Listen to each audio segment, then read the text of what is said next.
Welcome to the NBA Strategy Show, presented by Yahoo Sports. I am Josh Engelman. This person below me, Dave Loughran, aka Laffy. We've got a 12-gamer for a Friday, coming off of no basketball yesterday. I don't know how you and I are going to do 12 games in the next hour and 24 minutes, but we're going to give it a shot. Laffy, how was your Thanksgiving? It was good, man. And you know what? We've always found ways to do it before. So I trust that we are well equipped to do the same again. It was a good Thanksgiving. Super windy though, man. Like the wind was brutal. Every time I went out to smoke a cigarette, it was miserable. And most would say, well, just stop. Yeah. Okay. Sure. That's not happening, but it was very nice. Good food. What's your favorite Thanksgiving side or main course? What's your favorite? Did you read my run sheet? No. I put that in the beginning of the show today to ask that question to you in the chat. For real. No, and I think I didn't read it. I was positive that you didn't. That's great. Did you really? Is that really it? That's great. We're just question at the top. Favorite Thanksgiving food. Right after call for likes and subscribe. So subscribe. We're right there. Hit the like button. Subscribe to the channel. Chemistry. And chat. Let us know your favorite Thanksgiving food. So for me personally, mashed potatoes. And I know that's ridiculous. But when I make them, it's mashed potatoes. I love mashed potatoes. I love mashed potatoes. Don't get me wrong. But Justine's family, I guess it's an Italian thing. They do sausage stuffing. Now, when I first heard about it, I was like, why doctor up something that doesn't need to be touched? And then I've fallen in love with it. It is absolutely delicious. Also, and it's a tie here because one of them you eat first, the next you eat after. Sweet potato bake is one of the greatest things in the world. You get the brown sugar in there, right? It's all good. It's all good. They did the fried turkey too.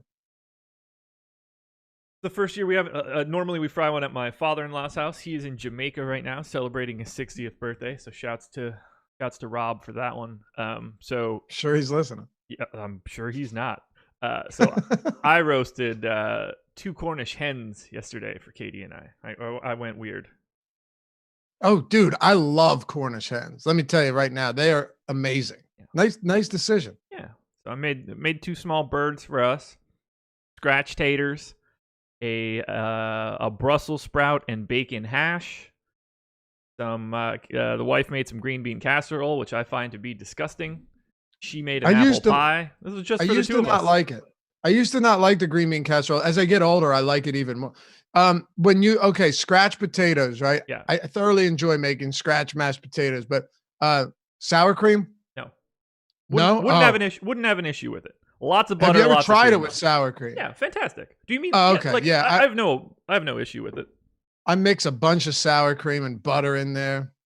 Delicious. I did 2 pounds of potatoes, Yukon Golds. Yeah, you got to do the Yukon Golds. Boiled those off, ran them through a ricer, got them nice and smooth. Oh. Yeah, I don't fuck around. What about like a full cup of heavy cream, 8 tablespoons of butter? Yeah. Okay, so you go with the heavy cream. That's where we're different. Yes, yeah. Yes. Do you mix some cheese in with it? So I'm all about that. I didn't. Again, I have no issue with it. Not for Thanksgiving, but in general, yes. Yeah. If I'm eating a steak and potatoes, I love mixing some cheese in with it. Yep. On Thanksgiving, I need it pure. Yep. Agreed. I want the taste of the potato. I want to taste the dirt. You want to know it came out of the ground. For sure. Okay, guys. That is about as much of a Thanksgiving recap we can do. Hey, we didn't talk about this before, but just so I don't forget, profitable NFL. Yeah? Yeah. Nice. Yeah. Very nice. I'll take it. I came in a little under break even, and I had a ton of Dak Prescott. I had a ton of like a few guys that, well, actually, I think Breeze finished with like very pedestrian numbers. I had all Dak and Breeze. I didn't really mix it up all that much. So. No Taysom Hill? No. Did you have some Taysom Hill? No. I didn't have any Kenny Galladay either. I jacked him up a little bit thanks to doing the show with Nolan. We had like really low ownership. I was like, that just seems silly. And we were both like, yeah, that does seem too low. So I bumped it up and he got enough. I said the same thing last week. I loved Kenny Galladay at low ownership, but of course he had like 2 for 50. And then against Chicago, he does this. He had like 4 or 2% ownership last week. I'm like, oh, dude, Kenny Galladay against terrible Josh Norman. You know what I mean? That's perfect. And no dice. Sometimes it doesn't work. I mean, I'd remake that decision every time though, but. So I mentioned it before, hit the like button, subscribe to the channel. We are brought to you by Yahoo.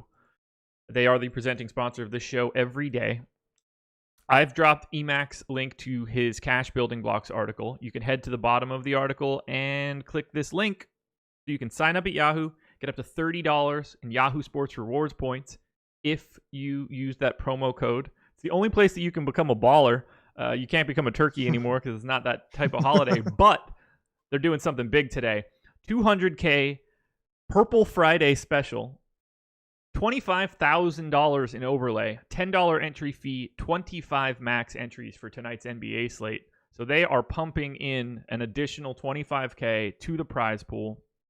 Management fee, negative 14.3%. You cannot beat this. It's the best contest in the industry today. You should be going out of your way to get in this before it fills. Any dollar that you put in any other contest before you get in this one is a mistake. The best contest going today.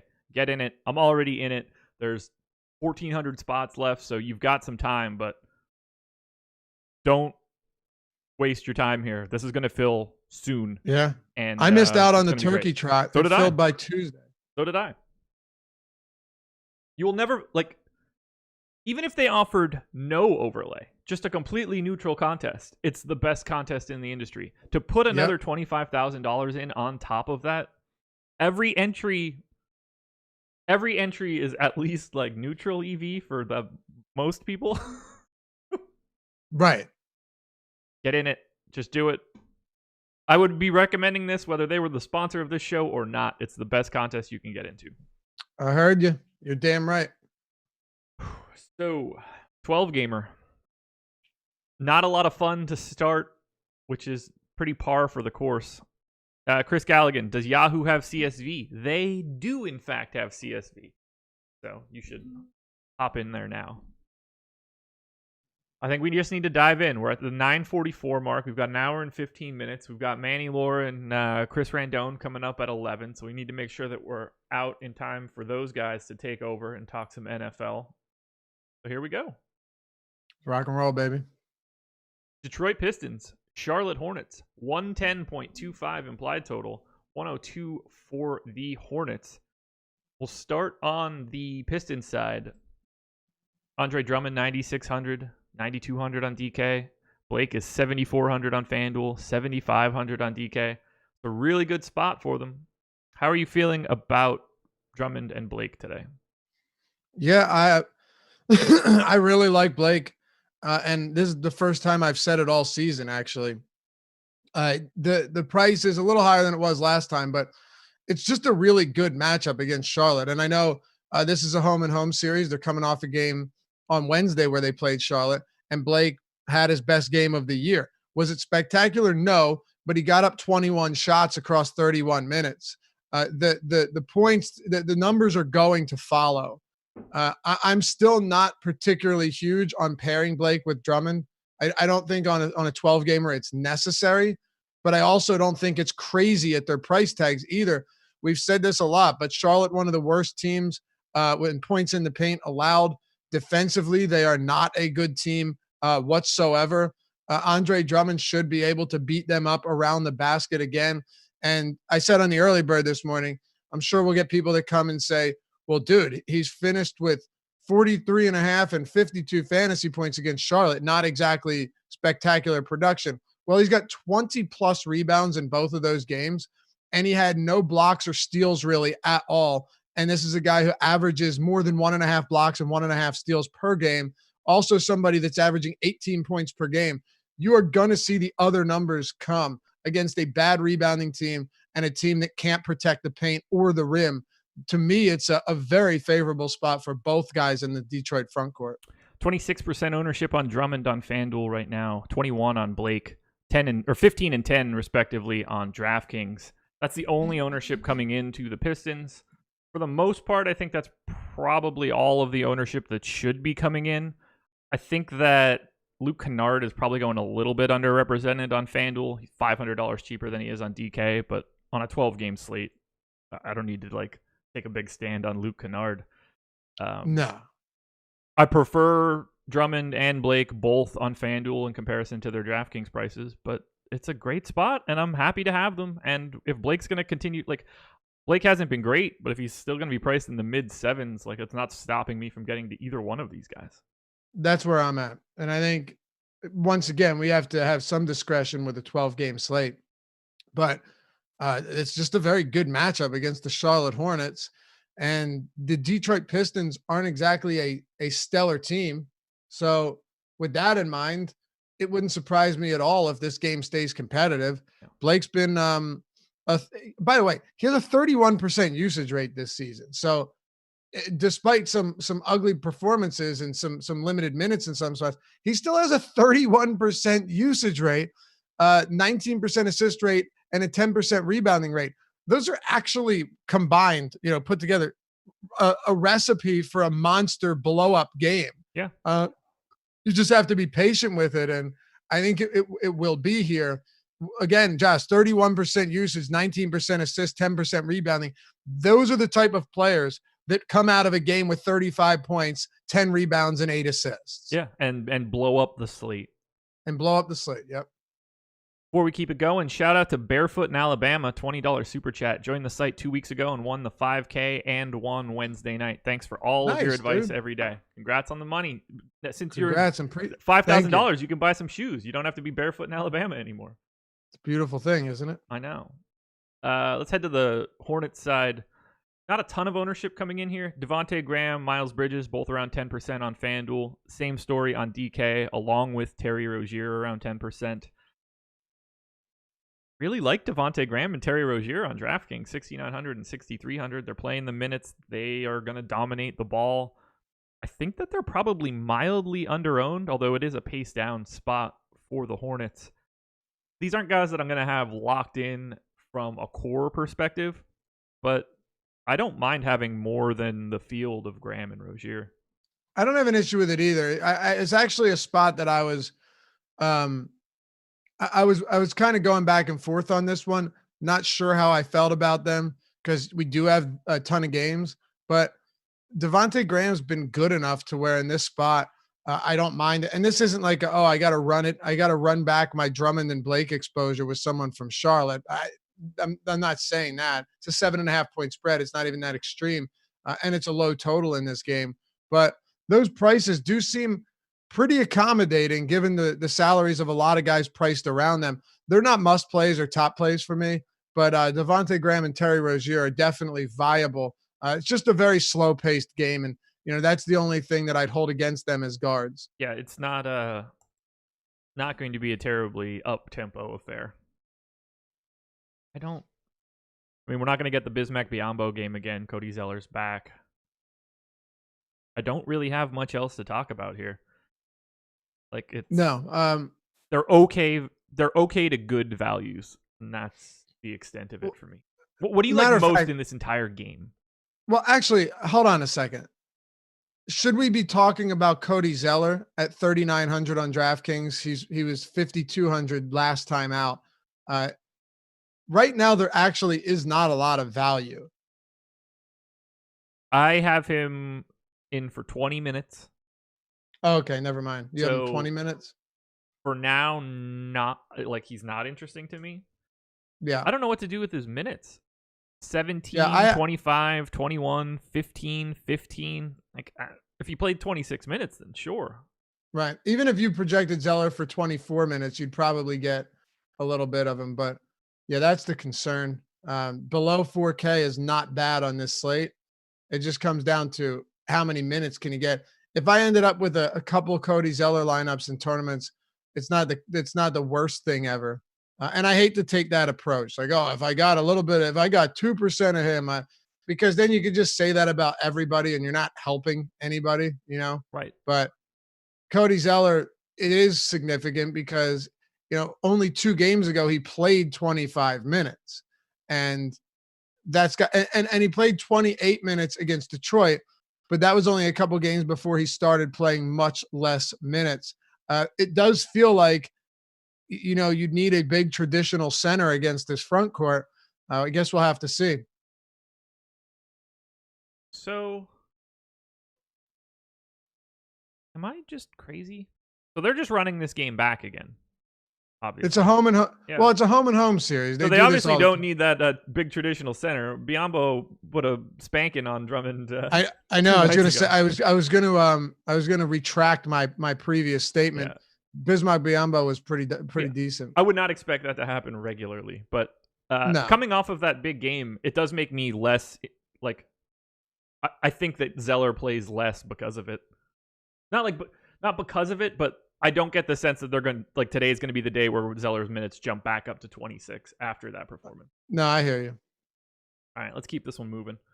Orlando Magic, Toronto Raptors. Raptors 4-point favorites in Orlando. Orlando's second lowest implied total on the slate. Technically speaking, it's the lowest of all the teams that are actually real. The Warriors are not one of them. We'll start on the Orlando side. Ownership coming in scattered depending on the site. 23% for Fournier at 6K on FanDuel. We've got Terrence Ross, Mo Bamba, and DJ Augustine all in the low 10 area.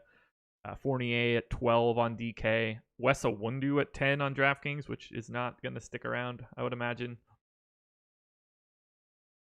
I really like this Orlando team on FanDuel. Fournier, Ross, and Bamba in particular, all looking pretty good, just given their minutes and sort of where value is. What stands out most to you from the Magic? On DraftKings, I really don't have much interest at all. Maybe there are some guys that you like here that I don't. It's very possible. But generally speaking, I don't think the prices on most of these guys are good. Aaron Gordon, I believe, is still doubtful, right? Correct. Yeah. So, if you look at minutes here, last game was competitive enough, at least, to where you could get a good idea of what you're going to see. And Isaac, 28 minutes in this one. I'm sorry, no, Isaac played, was it 28? Yeah, Fournier played 39. Kem Birch played 25. Wes Iwundu played 24 as a starter. Markelle Fultz played 29. Iwundu is just not good, and you're not going to get quality fantasy production from him. Like on a per minute basis, you're almost always going to be disappointed. Not to mention you're facing a Toronto team that is just really good at taking shots away. So I don't see myself getting there. Jonathan Isaac, $6,900 on DraftKings. If there was one guy that I'd have interest in, it would be him. But the 28 minutes last game, Josh, I can only assume that we see that increase, right? Yeah, I gave him 32. I don't know why he would only play 30 or 28 minutes in a spot like that. It doesn't make a lot of sense. Like I said, I have him at 32. I anticipate him being on the floor more. I don't have a ton of interest in him at that. To me, he's the same sort of value as Devontae Graham or Terry Rozier.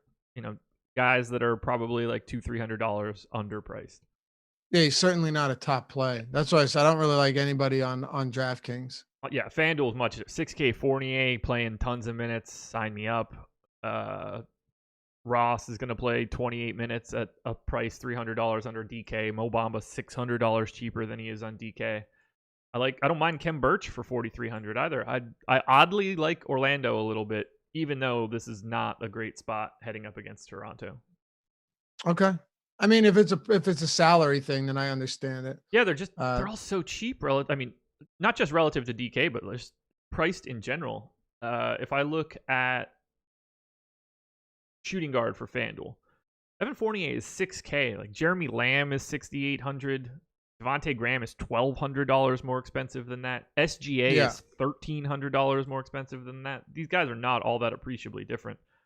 No, and Fournier getting the minutes is really the biggest thing here. Yeah. But this game has the lowest total on the entire slate, 207.5.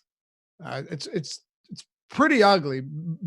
Orlando has the third lowest implied total at 101.8. Just the point I'm making here is if you're going to get to these guys, make sure it's a discount and you're not, paying like you don't want to pay what they should be on this game. No, not at all. This is not that kind of game to be paying like the market rate. Mm-mm. On the Raptors side, Siakam 9,400, 8,500 on DraftKings, getting a little bit more ownership there. This is got to be some sort of typo.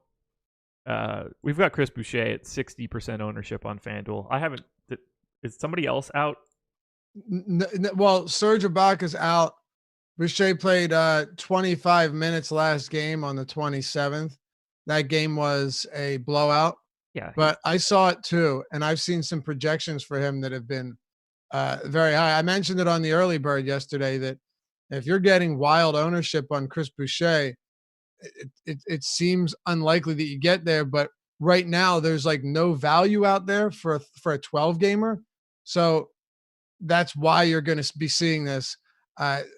Yeah, it's kind of strange, man. It won't even be 20% by lock.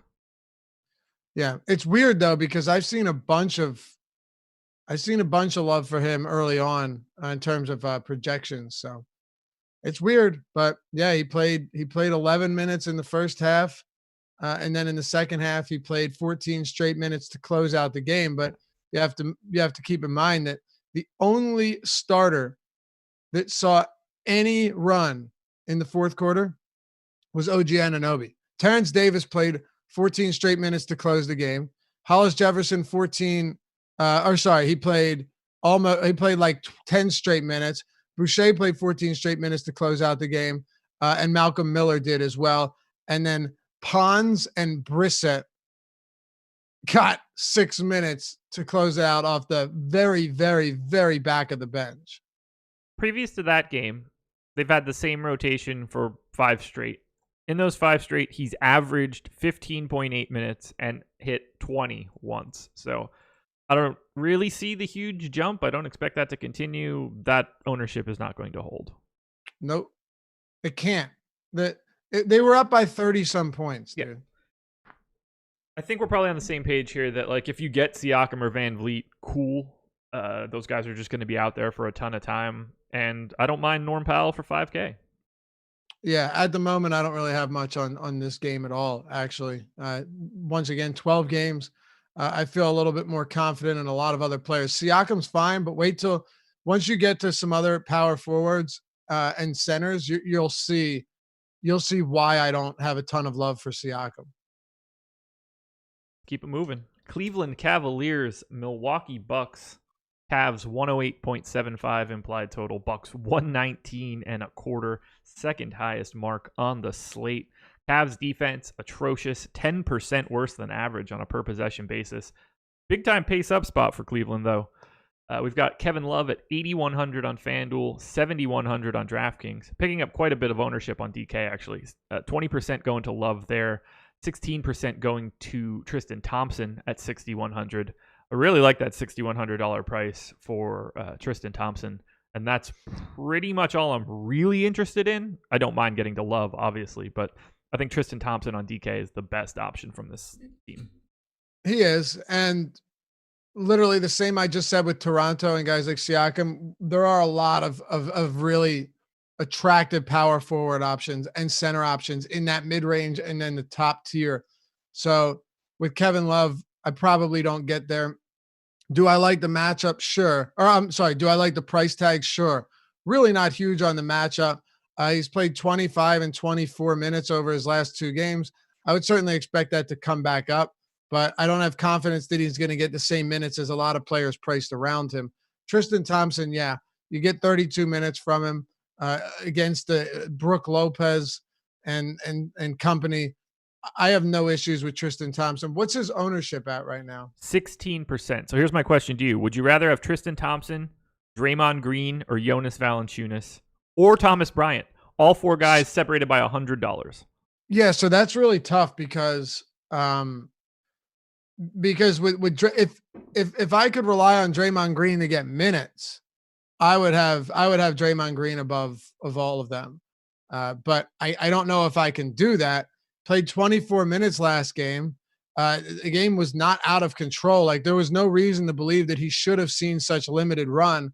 They got the win, but if you look at it, he had one foul in the first quarter in his first rotation. He played 5 minutes. He didn't return until there were 5.5 minutes left in the second quarter. And then you basically saw the same thing, 5:46 in the third quarter, and then he returned with 7.5 minutes left. So there was no reason that he should have seen such a limited run in this game that was competitive all the way up until the last few minutes. That's scary to me. Oh, that makes me a little nervous. I'm not gonna lie. It seemed like it was planned, which is what I don't like. And he had a great game. Like he had 7 points, 5 rebounds, 8 assists, 3 steals, 2 blocks. It's one of those well-rounded stat lines that on a day like that, when Dre plays 32 minutes, you're crushing. You get 50 fantasy points, but that's my big concern. That's If I get some word that the minutes aren't, he's not going to be playing 24 or whatever, then Dre would be my favorite there. Then Tristan Thompson. Okay. I don't really have anything else that I need to talk about on the Cleveland side. They're just not very good going up against, I don't know, one of the best couple teams in the league, especially now with Middleton back. Right. A couple of them are cheap. Like Garland played 31 minutes last time out, but this guy is just pretty atrocious.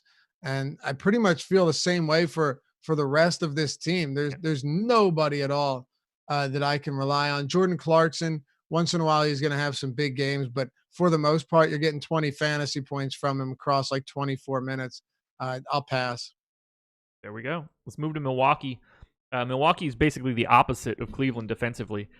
7% better than average on a per possession basis at limiting fantasy points. We've got Giannis at 12,700, 12K on DK, 21.5 on Fantasy Draft, and $52 on Yahoo.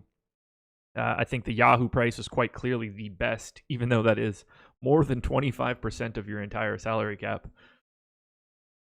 I don't mind Giannis today, and every piece of ownership or every piece of value that comes out is probably going to push him a little higher for me. DraftKings is tough just because of the way that people get priced at the top end, but because of FanDuel needing, 2 people at every position, I'm going to get to some Giannis. I have him a hair ahead of LeBron right now on FanDuel, given their salaries. I would prefer Anthony Davis to both, but if we start to get enough value at the bottom, and honestly, now that I'm looking at it, I think we have more out there than we really realize. I guess we're going to get into it a bit. I don't mind it, but damn, that's a big price tag. I guess that's what happens when you score 1.86 FanDuel points per minute over the past 30 days. Yeah, you don't say. What's interesting about the Cavs is this is a team that plays at a bottom 7 pace, but they're allowing not allowing, teams are operating in transition the third most against them in terms of like frequency, third most against them of any team in the league, which usually you see a slower game with this team and more. I guess really it shouldn't make a big difference what pace they play at when it comes to the opposition trying to run. But that's always interesting to me when it comes to Giannis Antetokounmpo because he will absolutely destroy you in transition and he'll do it well. And it doesn't matter really who he's facing. The way I see it is if you wanted to pay up for Giannis here, I would never argue against it, but I haven't made lineups. So is it going to be right now? Value is just not pretty. Like we'll talk about guys like Furkan Korkmaz and such, but if you're getting Giannis into your lineups, I'm pretty certain that you're going to have to sacrifice elsewhere. And right now, I just don't know if I feel comfortable with that. Yeah, that's fair. I get it. So much of it will depend on what opens up at the bottom. Right. And right now, not a lot has. FanDuel's pretty open. And again, the roster construction changes the game up dramatically here. I wouldn't expect to get much, if any, Giannis on DraftKings. Yeah. As for the rest of this team, I'm pretty neutral on everybody. We still don't know what Middleton's going to be doing. I gave him 24 minutes. It probably doesn't matter unless we hear he's fully ready to go. He's not on my radar. The only guy that pops out as like a really decent grade for me, and I hate it because it happened 2 nights ago and I ended up with way too much. Dante DiVincenzo? Yeah, 4,700 on FanDuel, no ownership. 4,400 on DK, no ownership. I've got him in for 26 minutes right now. No Sterling Brown, thanks to whoever reminded me about that in chat. He's been at 0.94 FanDuel points per minute over the past 30 days. Like, it's the value that sort of exists for me right now, and I'm not happy about it. Well, that's exactly the point. Yep. When you're talking about DiVincenzo as a value option, you know that there isn't a whole lot there.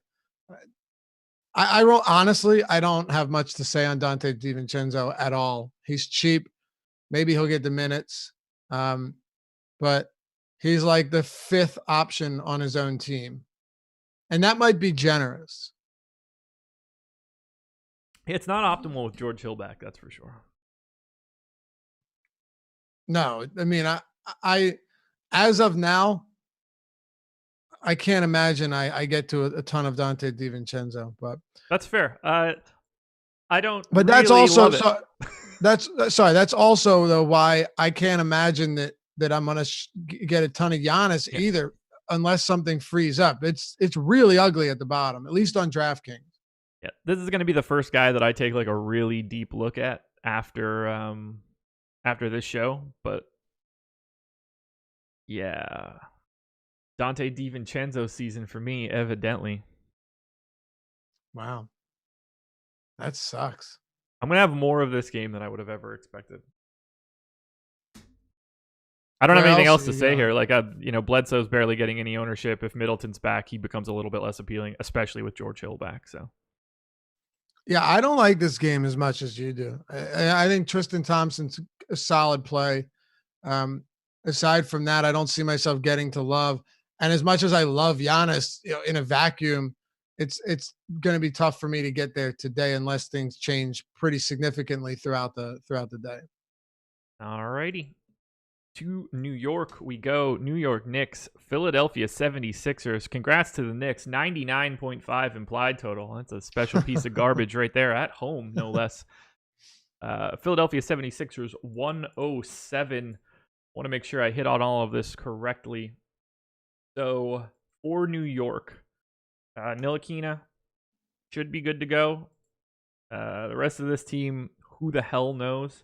On the Philly side, however, Josh Richardson, doubtful. Al Horford, out. Kyle O'Quinn, out. So there's essentially no ownership coming into the Knicks outside of RJ Barrett and Mitchell Robinson. I'm kind of a fan of $6,400 Julius Randle, but I don't have a lot that I like from New York. I think we have to spend some time on Philly. Much to your happiness. If you don't mind, let me spend a little bit of time on New York. Because yeah, go for it. I think Mitchell Robinson's actually a pretty strong play here. The 4,400. foul trouble. What's up? 4,400. Yeah, the foul trouble is a concern, but he is a +1 per minute guy for sure. We saw that last season. Not only that, though, if you look at his minutes, he played 31 minutes last game, right? If you go back and look against the Brooklyn game on the 24th, where he played 19 minutes, and people might be saying, "Oh, that 31-minute game was an outlier. It's an anomaly." Let me just show you this real quick because it's really important. So Mitchell Robinson comes in the first quarter, plays 6.5 minutes to close out the quarter. He then has 2 personal fouls. He sits the rest of the quarter. He returns in the third quarter because he had 1 in the first quarter, and then he had a quick 2 and 3. That's 3 fouls, 3 minutes into the second quarter, into the first half, right? So then you go to the third quarter. He plays 5 for 54 to the end of the third. No fouls. He then starts the fourth quarter, 2 quick personal fouls. So now he's got 5 fouls 2 minutes into the fourth. And then he returns for 1 minute and 15 seconds and fouls out. So they were trying to get Mitchell Robinson more minutes here. Yeah. It seems to me that he probably would have closed this game out and fouled out. He returned with I think like 6 minutes left. I would have put him around 26 minutes in that game, and then he plays 31 minutes the very next contest. So Mitchell Robinson, to me, just knowing that he can get up there in minutes, is right now, with the lack of value, one of my favorite value plays, even if it's against Joel Embiid and the Sixers. Yeah, there's very little downside to Mitchell Robinson because even at 4,400, if he plays 20 minutes, that's fine. Like it doesn't have to destroy you. You can be totally okay with that. So I have no problem with that call. 6,100 on FanDuel, I could take it or leave it. Yeah, I'm good on that. But 4,400 on a day where there's not a lot of value to me is pretty appealing. Agreed. On the Philly side, which I think is where we want to spend the most time, bunch of dudes out. Hard not to like Joel Embiid today. 10-2 FanDuel, 9K DraftKings. The 9K DraftKings price is where he's getting a lot of love. He's $37 on Yahoo, which is really wild. I think Ben Simmons is now in play because of these injuries. Matisse Thybulle is the flat min on FanDuel. Furkan Korkmaz is the flat min on FanDuel. Thybulle is 3K on DraftKings. Furkan Korkmaz is 3,300. I think you have to look at both of those guys. And then there's Tobias Harris. Should see a usage increase with just garbageier guys out on the floor. I don't feel like they're getting owned enough. Embiid at 19, Harris at 18, Korkmaz at 26. I think there's more to be wrung out of this team. Okay, so here's where I'm at. I agree entirely that Joel Embiid and Harris should have more ownership. I really like this matchup for Joel Embiid, and I expect Tobias Harris to see, well, first of all, he should start at the 4, so he's going to get more opportunities around the basket. More rebounding opportunities. I like that. I'd much rather Tobias Harris at the 4 than the 3. There's no question about that. And I think the price tag on him is very, very reasonable. Joel Embiid, I also find to be too cheap here. 9K on DraftKings. I have a tough time getting away from that. You get 32 minutes up from him here. He had a big game last time out, and similar numbers would not surprise me whatsoever against the New York Knicks. Then it gets ugly. Because the same reason I'm lower on Giannis is because I don't want to play guys like Korkmaz and Matisse Thybulle. Sure, Thybulle coming off a good game against Sacramento, but he shot 5 of 5, 3 for 3 from beyond the arc. That he's just not a very good shooter. Very seldom are you ever going to see something like that happen. He had 6 stocks in that game, and to be fair to him, for his size, he's a decent shot blocker and he's a good defender. He gets his hand in passing lanes, racks up steals, but he doesn't do shit in terms of rebounding or facilitating, and he's still not a very good shooter at all. He's probably only going to get 4 or 5 attempts. So minimum salary, I get it. I do, but I honestly wouldn't be surprised if Thybulle plays 25 minutes and has 11 fantasy points. I'd be very surprised by that, I think. Yeah, I wouldn't at all. I mean, you can tell me why. I mean, he's been at 0.88 FanDuel points per minute for the season at this point, which is way higher than I would have expected. In comparison, Korkmaz 0.63. Oh, I don't like Korkmaz either. Korkmaz 26% ownership on DraftKings, 20 on FanDuel. Thybulle 2 and 5%. So right away, I'm more interested in Thybulle just from seeing that. But I don't think it should be too crazy, right? No, it's not crazy. It's not. I'm just saying, like, Thybulle has a 15% usage rate, 8% assist rate, and 4% rebound rate. Not Sterling. He has a 4.9% steal rate and 4.5% block rate. Both of those are fantastic, right? So that's where really he's done the damage when you see a decent game from him. For example, 17 fantasy points in 13 minutes against Cleveland. He had 3 blocks and 2 steals, right? 32 against Sacramento. He had 4 steals and 2 blocks, and he shot 5 for 5 from the field. So all I'm saying is the risk, like, Thybulle's floor is very, very, very low. Yeah. But He's also minimum salary. That's what I mean. Like, what's the downside to this guy? To me, there isn't any. Knicks Yeah, I mean, 23rd in the league in turnover rate. So helpful as well. I will have a lot of Matisse Thybulle at this point in time on both sides. okay. I will say this much. I anyone that expects his usage to increase, you're probably mistaken here. You still have Tobias Harris and Embiid, and Simmons probably takes on a slightly more aggressive role. Like I don't see this as a spot where, hey, Thybulle's going to get work in the starting lineup. You're just hoping that he deflects some passes, blocks a couple shots, and hits his 3 or 4 attempts that he gets. Yeah. Based on where I have target scores set today, I need Thybulle to get to 28 fantasy points. FanDuel. Yeah, that's absurd. That's just on FanDuel. On FanDuel. What about on DraftKings? Same story. 28 on DraftKings seems virtually unattainable. Really? Yeah, I don't see any way it happens. Okay. Like, I know people will point at last game, but that was literally the best scenario that Matisse Thybulle could ever have had. Very true. But now we have, 2 starters out. I think against the Knicks. Like, I think that we can just kind of say, like, oh, this game might be a little bit different. It's possible. I mean, I haven't projected for 19.8 FanDuel points. It's not like this is some guy that's projecting for 40 for me. How many minutes are you projecting him for? 24. 24? I've got him at like 0.83 FanDuel points per minute, which is below what he's done for this season.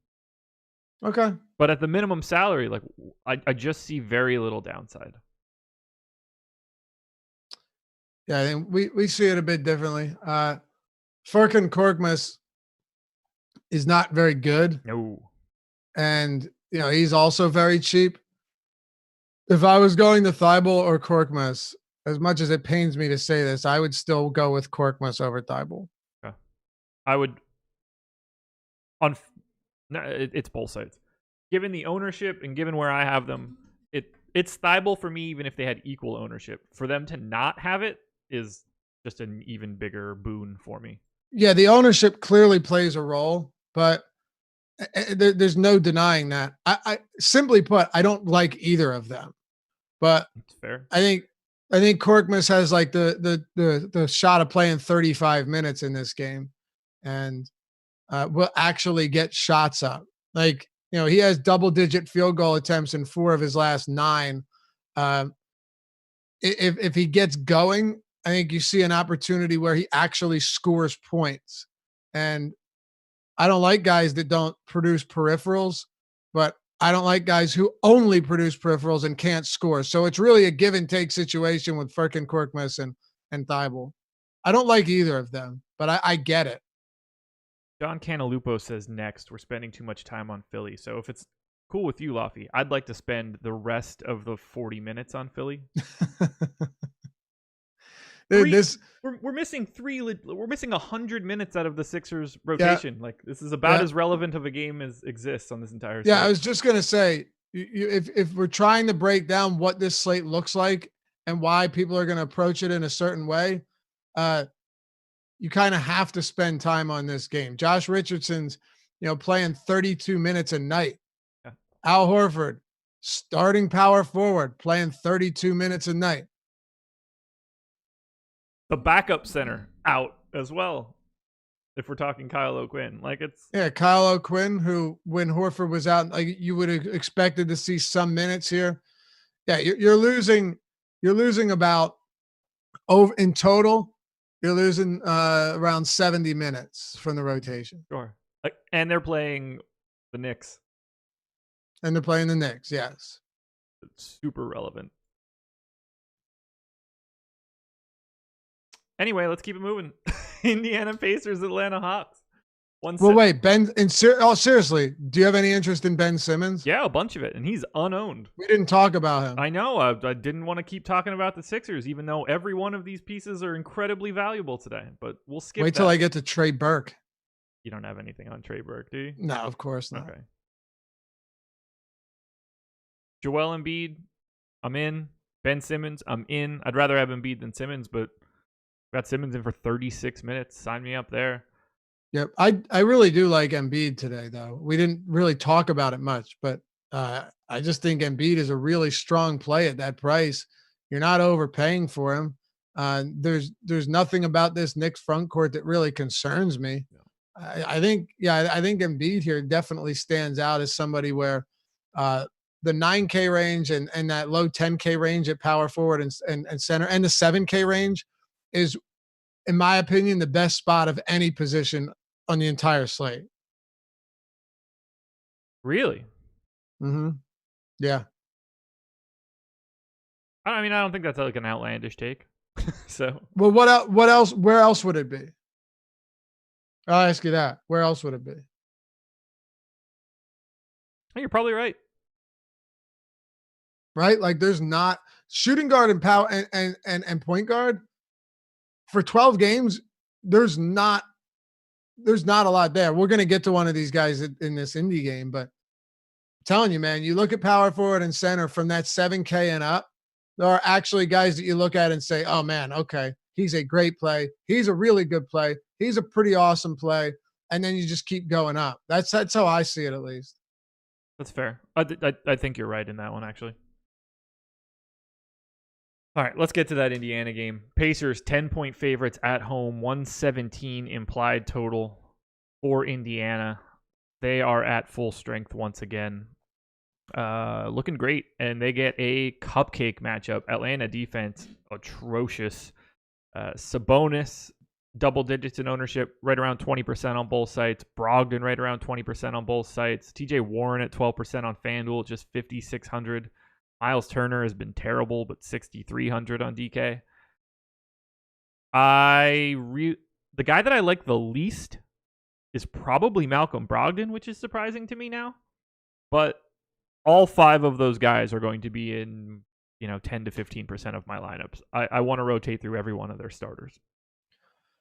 The thing I love about Sabonis is the jack of all trades mentality or abilities that he has. Now, he hasn't been amazing at anything outside of rebounding. He's been a great rebounder. He's averaging 22 rebound attempts per 36, or not even per 36 per game, per minute basis. He's been excellent. 24% usage, 16% assist rate for a guy like Sabonis is also pretty friendly, and a 21% total rebounding rate. He's not a great shot blocker. You'd like to see a little bit more of that, but like having Miles Turner back in the fold hasn't made a difference. Miles Turner's rebounding has been terrible. He is one of the lesser talented rebounders at the center position, so I don't worry about that at all. Sabonis is going to continue to get those boards. And I think when you're getting him at a price tag like this, I don't have an issue with it. 7,900 on Sabonis, or for Sabonis, to me is perfectly reasonable.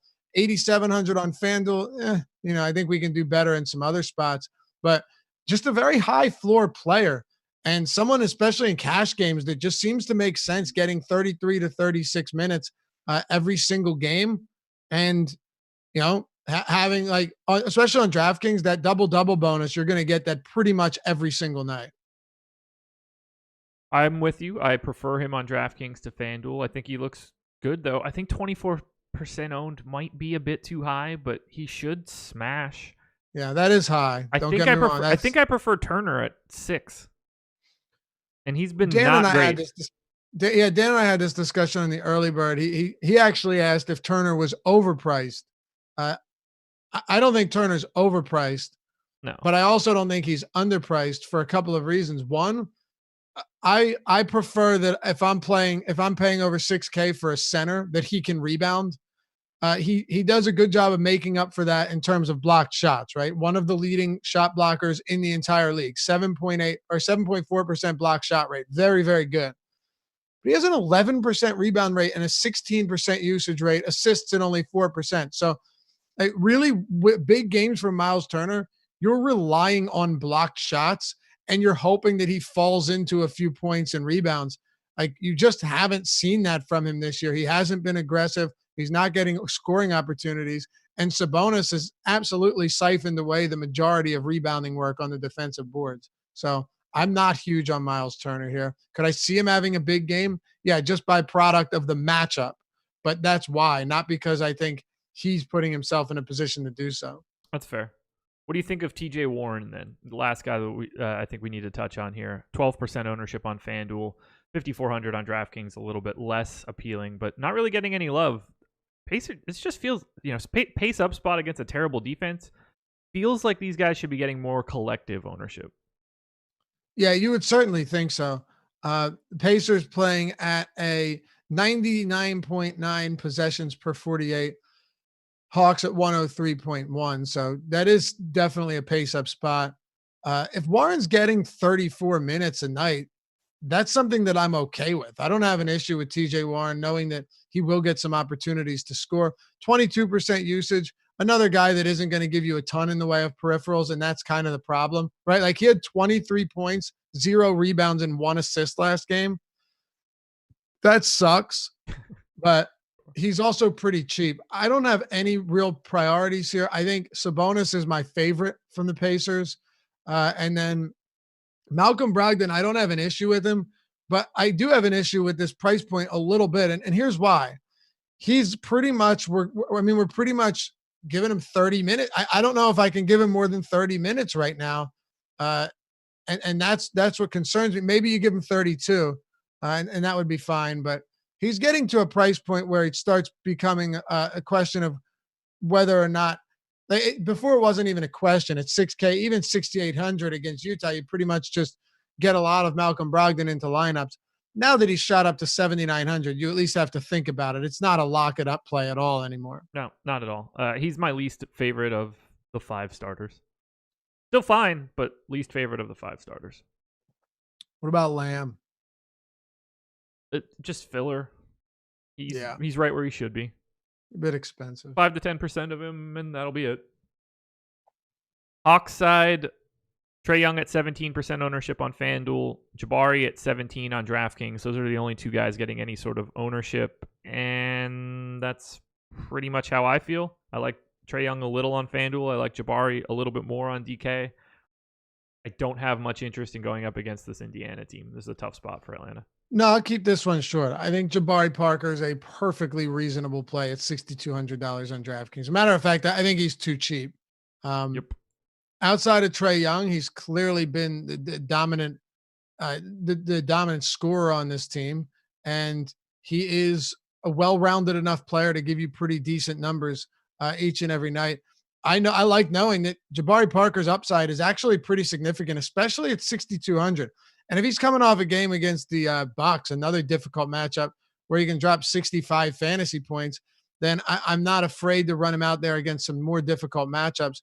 The only big considerable difference here is while the Milwaukee Bucks do have one of the best defensive ratings in the league, they also play at the fastest pace in the league.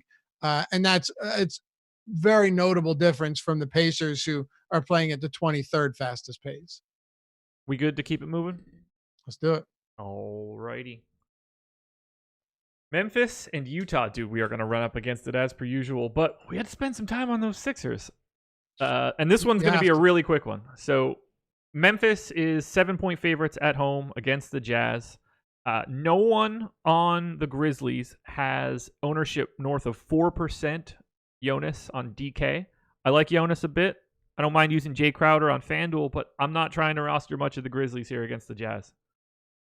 Valanciunas is the only guy I'd have any interest in here. Yeah. It's not a good matchup. I don't like the spot, but I like Valanciunas, knowing that he is somebody that when the good games come, they're huge games. And we saw that last time out against the Clippers, 30-16, and he played 34 minutes. So if you're looking at tournament options, guys getting virtually no ownership whatsoever on a big slate, Valanciunas is at least someone you can justify saying, look, if he has played big minutes in a couple of these games. He played 30 against Utah before, and then 34 against the Clippers. So I know he can do it. And I also know that he's the type of guy that can give me 55 fantasy points in 25 minutes anyway. So he's always a quality tournament play, even in a difficult matchup. I don't think the price is unreasonable. I agree. He'd be the only guy that I really have much interest in other than Crowder for positional reasons on FanDuel. And then on the Utah side, great matchup, but Donovan Mitchell is the only guy in double digits on both sites. A little bit of love coming to Gobert and Conley. I'm happy to get to the same amount as the public, 10% Donovan Mitchell, 5 to 10% Rudy Gobert and Mike Conley, but no one is flying off the page. These guys are priced where they should be.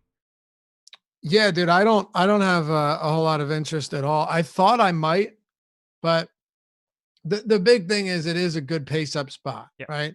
Minnesota or Memphis Grizzlies are playing at the 6th fastest pace in the league.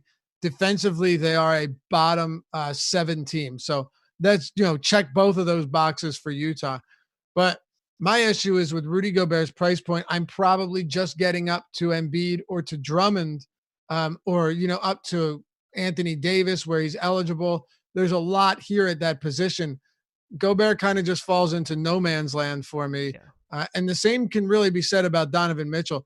If you're playing 150 lineups in a tournament, I would assume that you're going to have at least some Mitchell and some Utah exposure, but I don't see them being priorities here.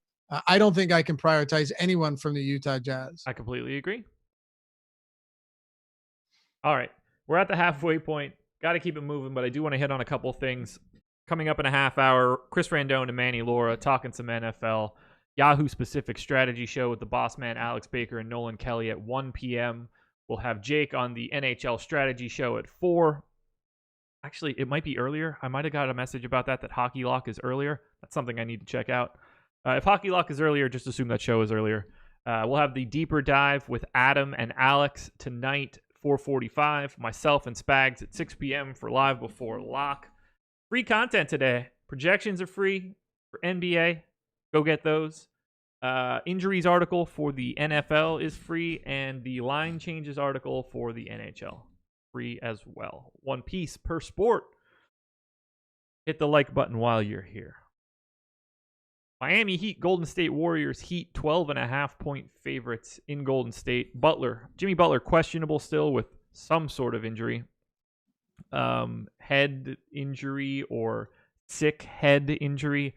Classified really weird. I've got him in for right now. Don't have a ton of interest in Miami, even up against Golden State here. Relatively pace neutral spot.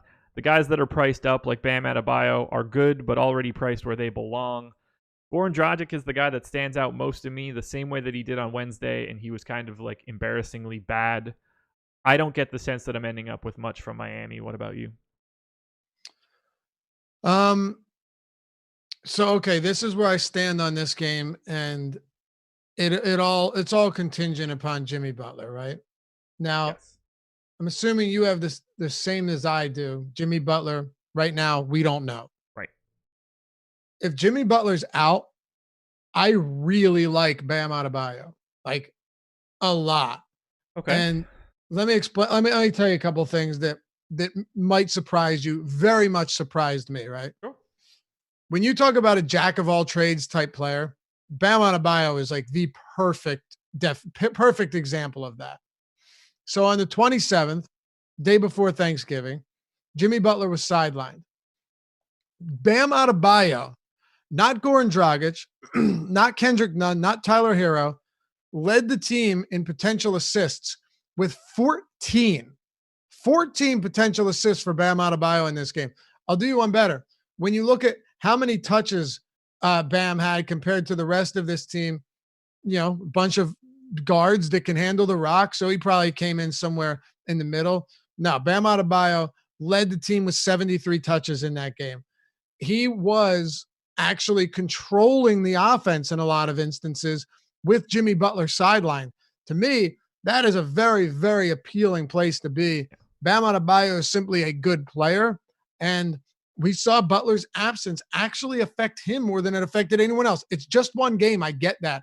But when you're not looking at just the results and you're looking at the opportunity that led to those results, the opportunity across the board for Bam Adebayo was there.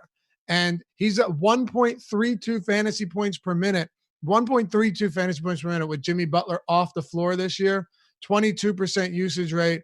20% rebound rate, and a 27% assist rate.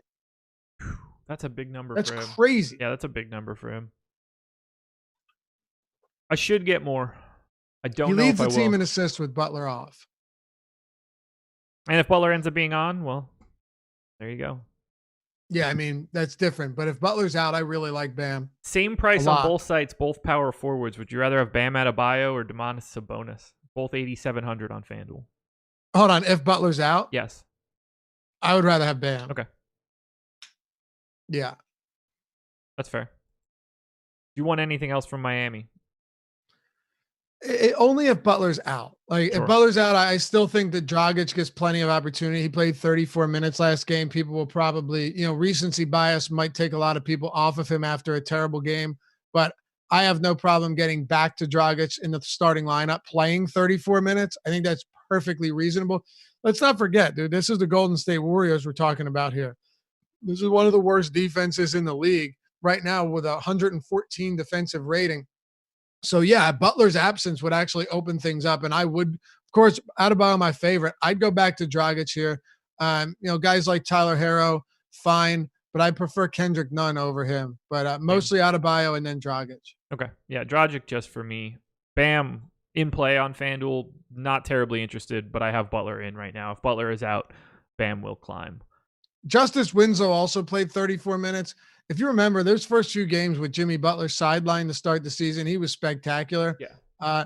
If Winslow comes in with no ownership because, he's just being ignored, then I'd have interest in him too. I'd actually put him right alongside Goran Dragic.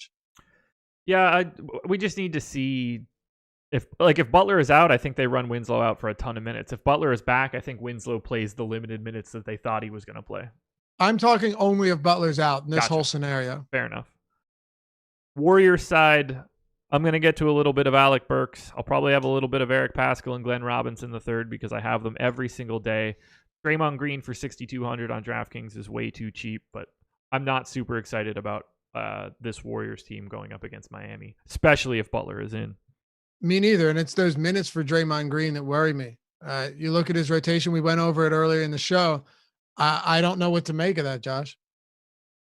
Yeah, I don't know what to make of Draymond Green at this point either. No, but if I told you Draymond was going to give you 32 minutes again, you'd still have interest in him. Yeah, I have him in for 32 minutes, and I have a lot of interest in him on DraftKings. On FanDuel, 7,400. Right. I can take it or leave it. Yeah, I just those minutes seemed like it was calculated that he played 24 minutes. 23. I don't feel great about that. It makes me nervous. It really does. Yeah, for sure. The good news is, I guess this game is kind of early, 8:00. Maybe we get a little bit more information, but I don't know what to do. I think if Draymond Green was actually 13% owned, I'd want to take a bigger stand on that at 6,200. For sure. Anything else here? No, I think we're good. Right. Oklahoma City Thunder, New Orleans Pelicans. Thunder 4-point favorites at home for the Pels. Lonzo Ball already out. Derek Favors also out. Oklahoma City getting a little bit of ownership, mostly around 10% for Paul, SGA, Gallo, Schroeder. And that's sort of how I see it for this game.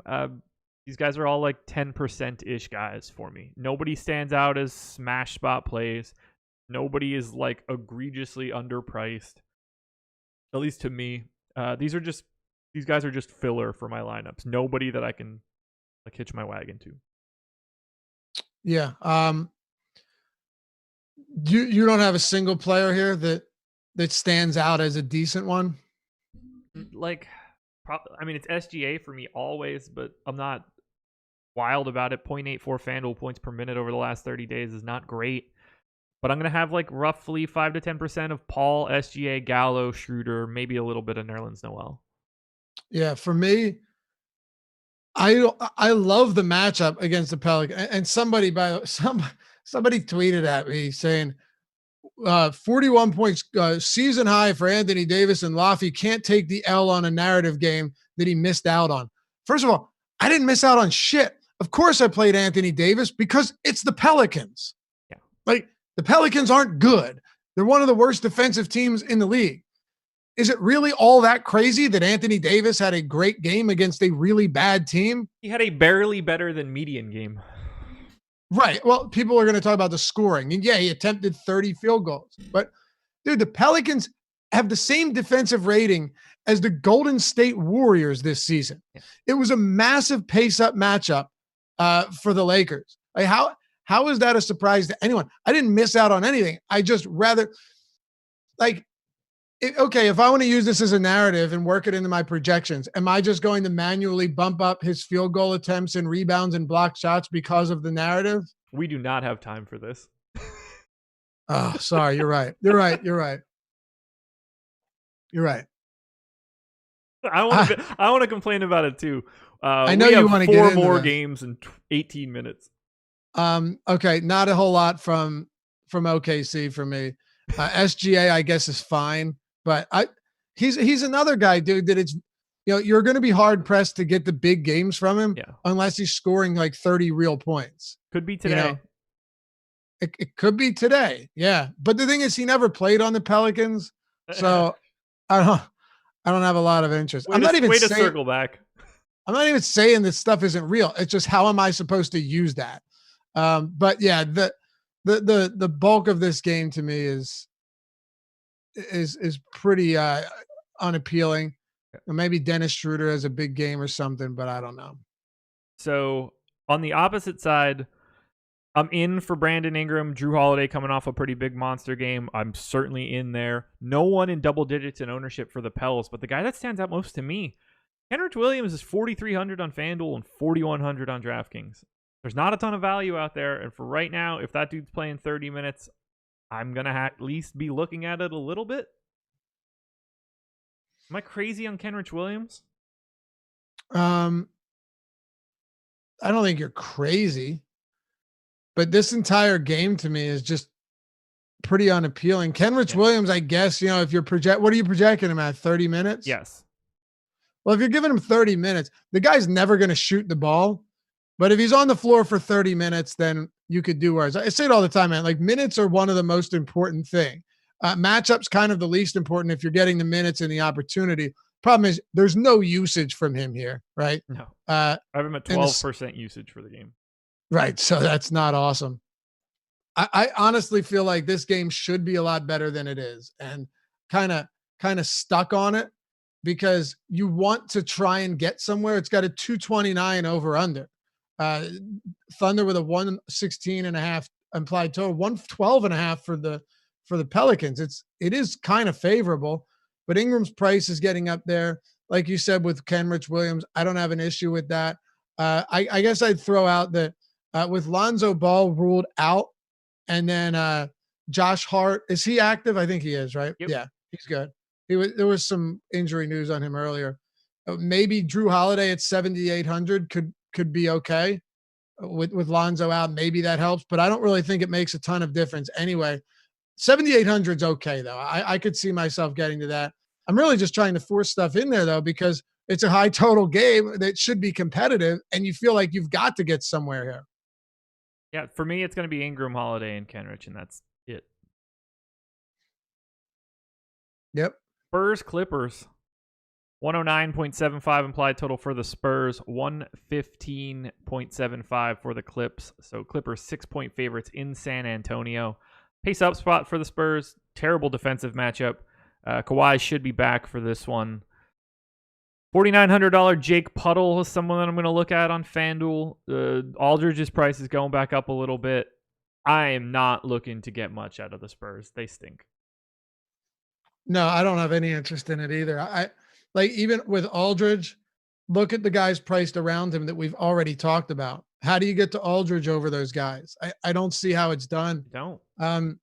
Maybe Derek White because he's cheap and there's no value at all, and you're trying to squeeze Luka or Giannis in there, but that's very unappealing too. I'm pretty much off the Spurs altogether here. DeJounte Murray's not getting the minutes that you need, at least not reliably or consistently. No, I don't have anything on a 12 gamer. I don't think I have anything for the Spurs right now. Yeah, nor should you, as far as I'm concerned. Clippers side, I mean, if they're both in, like, I'm not terribly enamored in Paul George or Kawhi. I don't mind if I get. I don't expect to get Kawhi at all. I could see a little bit of Paul George. The guy that I mean, no one has ownership. Highest number is JaMychal Green at 7% on FanDuel. I don't see the Clippers as a team that I'm trying to get anything from on a day like today for fantasy. As long as everyone's healthy, you're going to be hard pressed to find anything you feel great about. I really liked Lou Williams the other day because people seem to completely sleep on this dude when he's priced down. Even when George and Kawhi were active, he was at 6,300. Ended up giving us 37, nothing crazy, but 21, 6 and 6. And he's going to keep playing 32 to 34 minutes. But now that his price is up to 7K, even Lou Williams, I'd have a tough time getting to. Oddly enough, this game, which you would think that we'd have a decent amount from, 225.5 total, it's not there for me. No, it's not. There's better spots. Do you have anything from this game?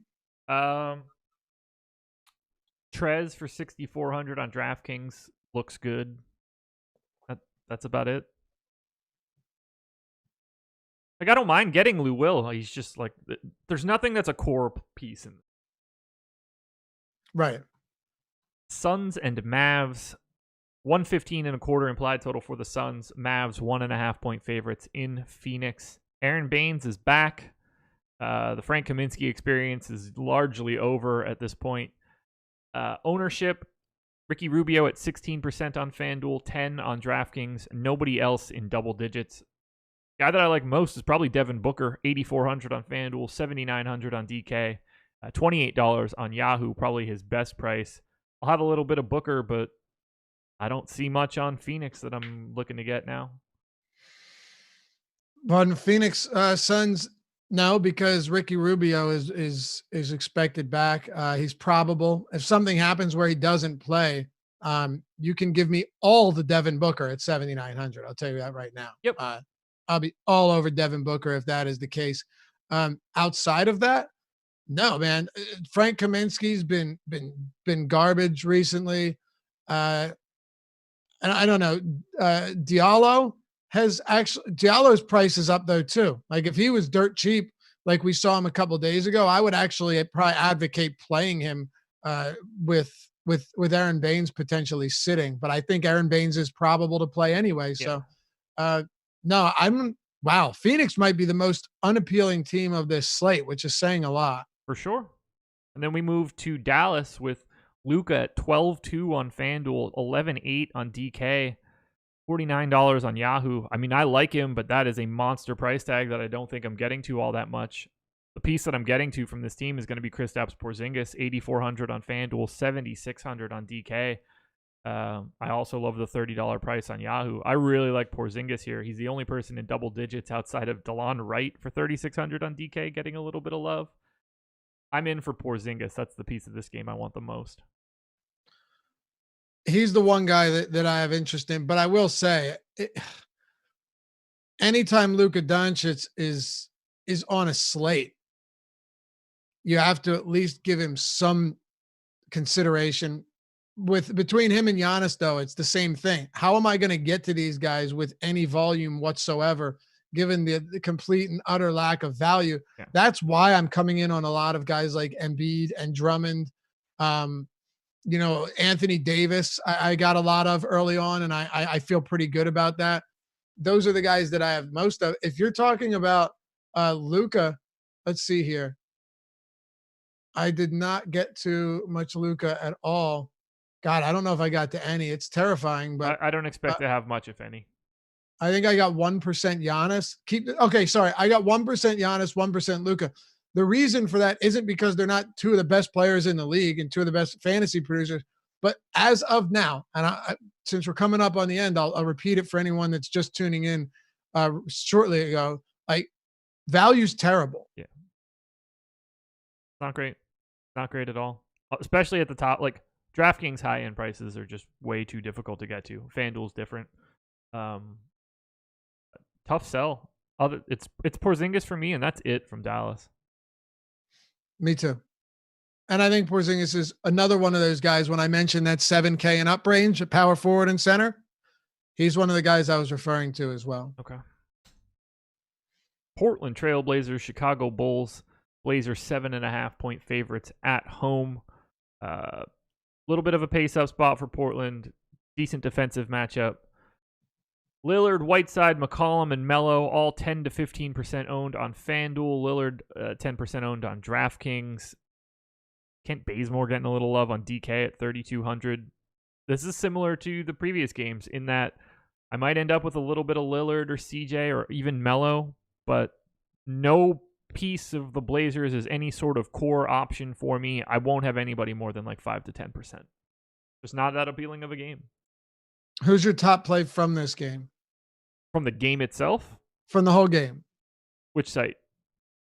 DraftKings. Kobe White? Really? Okay. Maybe, yeah. Kobe White for 5K on DraftKings, probably, yeah.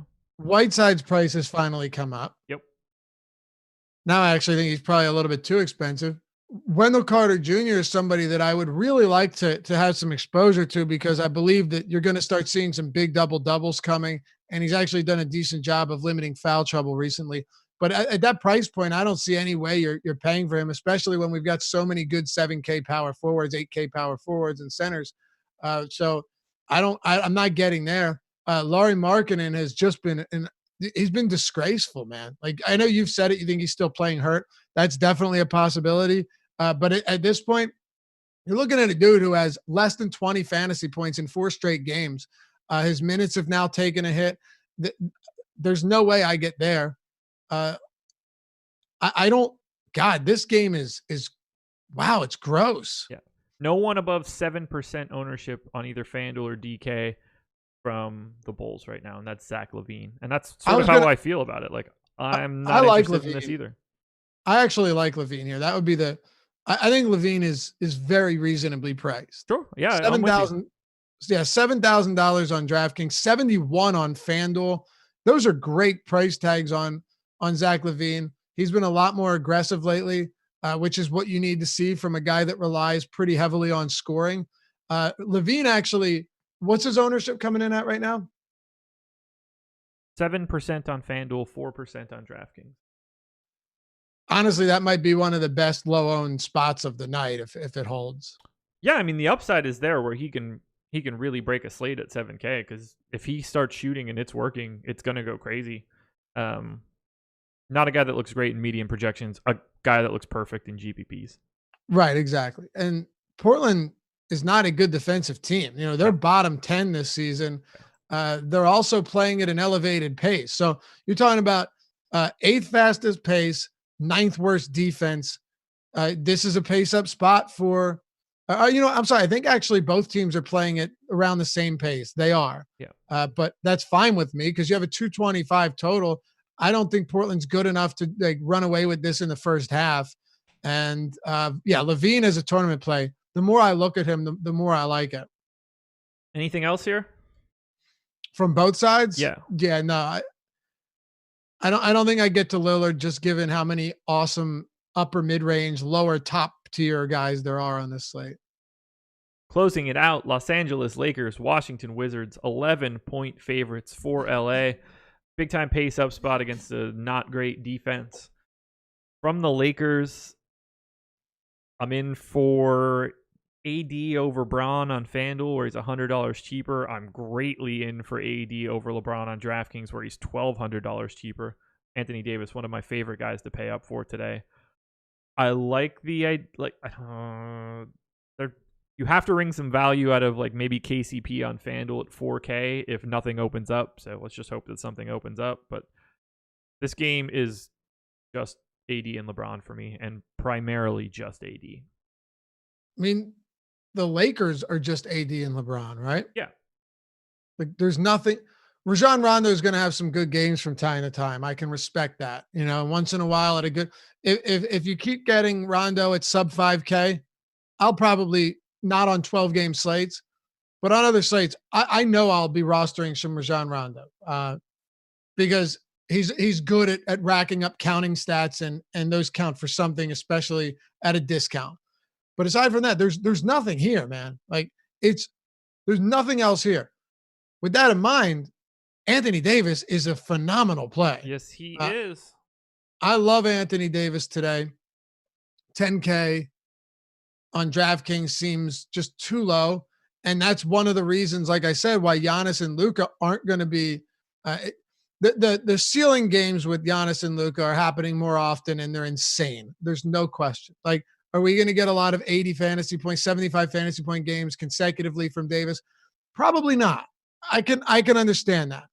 But he's also $1,400 less expensive than Giannis on FanDuel, and on DraftKings, he's what, I think $2,000 cheaper. Yeah, well, straight 2,000. They're not even comparable on DK today. It's crazy. So, gotta love Anthony Davis here. By the way, not just because of his price point. Wizards right now have the worst defense in the entire league. They also have one of the best offensive ratings in the league, which means that maybe we see this game stay more competitive than the line would suggest. But they're a top pace team, top 5 pace, worst defense. You use two simple statistics like that. That's really all you need to know. There's no one on this team that's going to be able to stop Anthony Davis, let alone slow him down. We are on the same page. On the Wizards side, Beal is at 15% on FanDuel. That's the only guy in double digits there. Isaiah at 15 on DK, only guy in double digits there. But the guy that I want the most isn't either one of them. It's Thomas Bradley. Thomas Bryant. I was looking. Bradley is the word right above Thomas on my sheet. Thomas Bryant, 6,500 on FanDuel, 6,200 on DraftKings, unowned as of right now. I'm fine with Bryant. I don't have any reasons to not like him, but I guess so I'll ask you the same question you asked me. We can close it out with this. Yeah. Bryant, Thompson, Joe Val, Miles Turner, Montrezl Harrell. There's a lot there. All of them with center eligibility on DraftKings. Who's your top guy? Right now, if I had to put my lineups in, it would go Tristan Thompson, Thomas Bryant, Joe Val, of that group of like 61 and $6,200 guys. The funny thing is, I'm not in love with any of them. No, neither am I. I like Thomas Bryant being fully unowned here. Yeah, I'm on board with that. And he's one of those guys that if he is playing well and he does get 33 minutes, he's smashed. He's going to smash. Yeah, I'll say it this last time because there's 3 guys we've talked about so far that have this same ability. He's that jack of all trades type guy too. Yeah. Right? He's not a particularly high usage guy, but when you start looking at these rates, it's not a surprise that he has some of these big games. He has a 19% usage rate, 17% rebound rate, 12% assist rate, 3.3% block rate. When all of those come together in the same time, you're going to get one of these, 18 points, 10 rebounds, 5 assists, 3 block games. You're going to be very happy about that. What are you doing, Chris? Go. That's my fault. We got there. 10:59. I'm just busting balls. Sure. We're done anyway. Guys, hit the like button. Subscribe to the channel. We've got Manny and Chris Randone coming up immediately after this. Laffy is done for the day. We've got plenty of content coming. So thank you very much to Yahoo. Make sure you get into their contest. $25K in overlay. Guaranteed. Get in it. Laffy, anything else? That'll do it, baby. Hopefully everyone had a great holiday. Go waste some money on Black Friday on stuff you don't need and stuff that was marked down from a price that was already, you know what? Dude, I don't have time. I got to do a Black Friday rant at some point, Josh. I won't do it now, but there's no doubt in my mind that these stores are marking something down from 100 to 40 when really it was $40 the whole time, and they just put it at 100 to make it seem like you're getting a great deal. It's nonsense. Wirecutter has marked 0.5% of deals that they've seen as actual good deals. There's that. Is that right? There you go. Yeah. That's why I love doing shows with Josh. He'll give you the real numbers. Hit that like button, guys. We are out of here. Football show coming up next. Thanks, Yahoo.